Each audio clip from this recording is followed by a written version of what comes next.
Hello guys, Remy here, and what I finally got today for a review is SJCAM SJ5000X.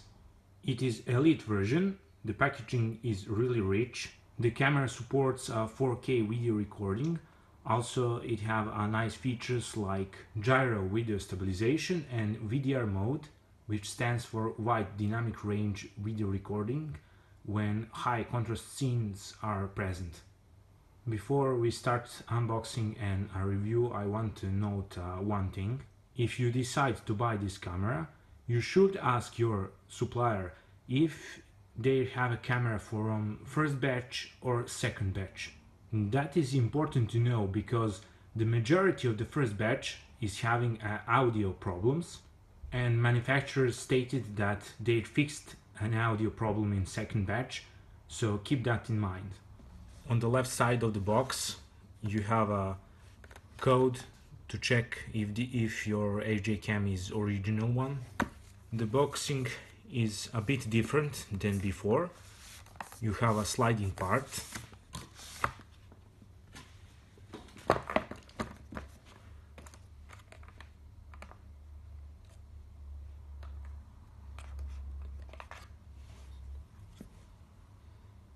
The first thing you get from the box is camera itself.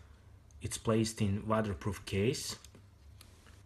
It's really well designed, and what is important that all buttons on the camera are available in use when the camera is placed in waterproof case. Now let's continue with box content. Here we have a user manual. In first part of the box we get a lot of accessories. This is really neat. With this you can use your camera on any tripod or like dash cam. There are a lot of clips available. I will not go through every of them. I will just quickly show you. In smaller compartment you get a spare waterproof case door,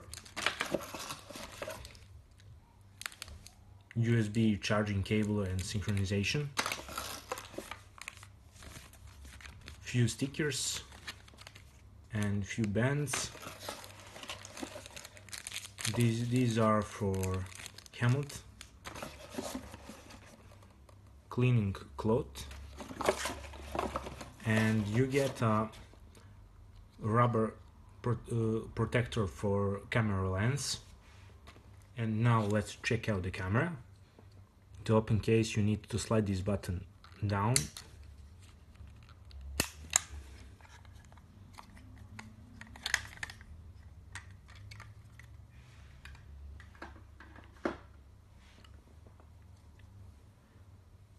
On the back side of the camera, now you have a large 2-inch screen.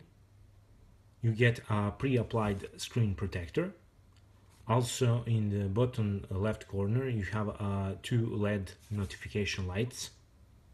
On the right side there is a Wi-Fi button, up and down buttons with speakerphone grill. On the left side we have a microphone and 2 ports. One is micro USB and HDMI, and also we have a micro SD slot.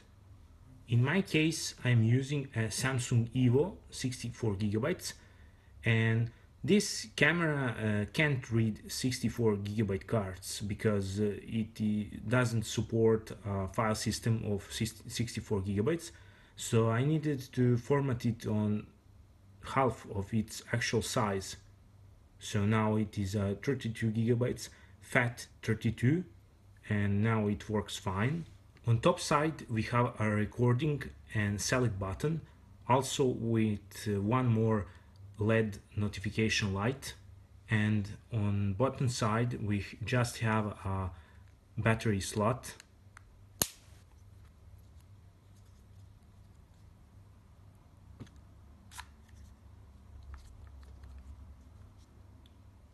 The battery is 900 mAh And finally, a front side of the camera. We have SJCAM logo with SJ5000X Wi-Fi version. There are two LED notification lights with power up button, also featuring modes when camera is turned on. Let's remove protection. The camera lens is really good. It's 12 megapixels Sony sensor EMX078. The camera is really well made. It resembles a lot GoPro style cameras. The 2-inch screen is really big for camera size and it will help a lot with recording. Let's now move on softer part of the camera. To power on camera, press a front button once.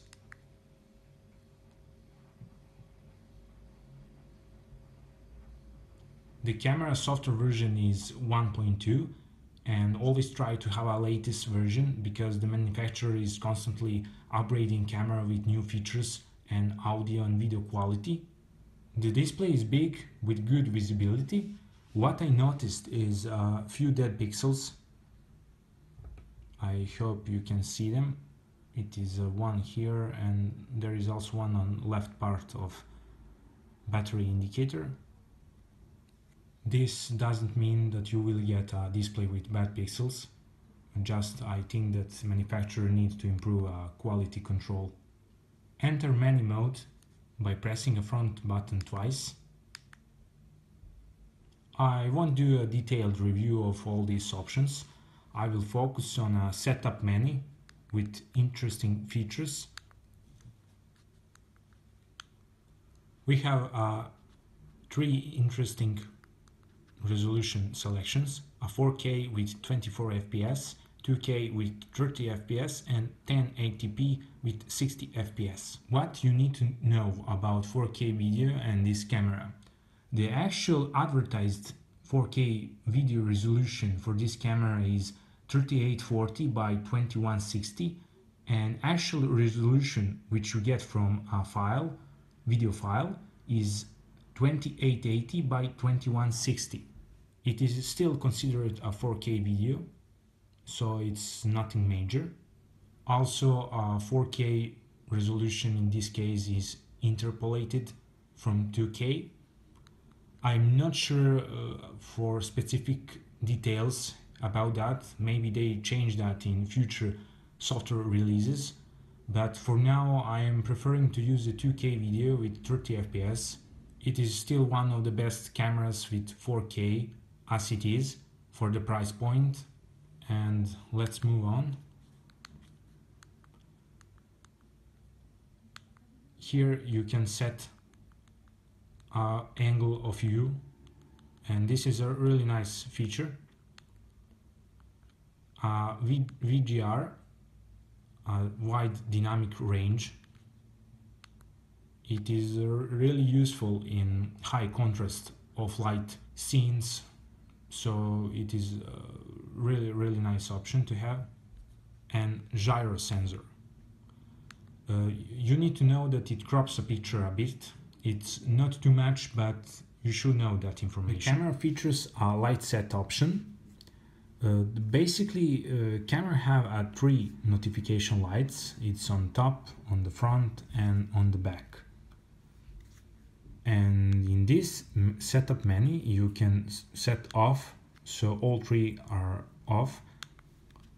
When you set one, just a top one will light up. If you set 2, now the top and the front one will light up.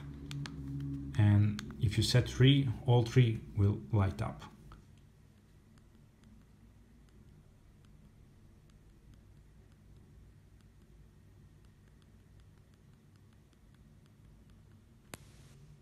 In software update 1.2, we got a RAW option. In theory, it should improve video recording quality. And in my case, before, the video container was MOV and now is MP4. I personally didn't notice any quality difference in video. The second addition was underwater mode. I personally didn't have a chance to try that.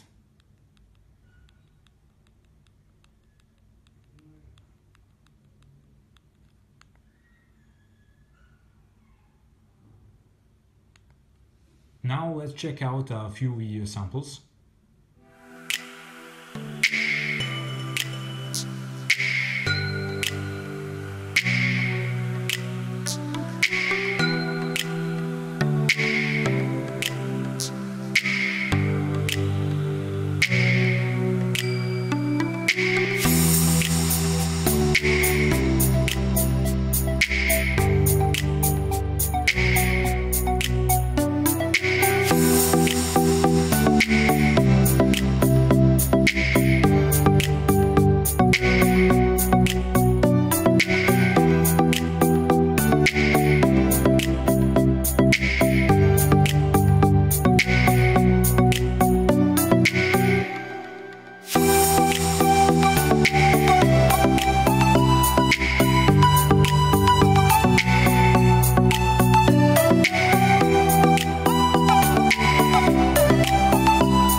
I will upload a lot more of video samples from this camera in different lighting conditions, so keep an eye on my channel.